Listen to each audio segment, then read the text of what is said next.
Welcome guys to yet another unboxing. Let's see what we have in the package today. This one seems to open up pretty easily.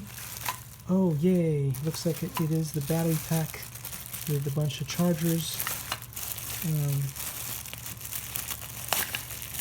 Let's see inside here.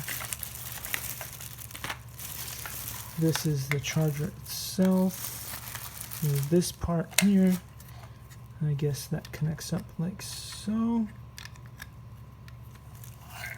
There we have it.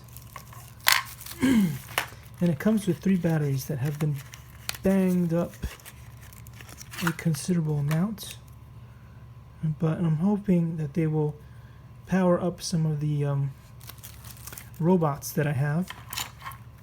And we have to be careful with these batteries because they are LiPo batteries, and there is a good chance they may blow up. So I'll try to keep them safe, but at least it does look like I have all 3. And they should be compatible with the Hubsan Flyer or Quad, although I don't have one of those, but that's just in case I can't get robots to work. I could still get one of those and fly it. And I guess this is some kind of adapter that I might need to connect up here, I guess. Alright, well, I hope this video is helpful, and I will see you in the next one.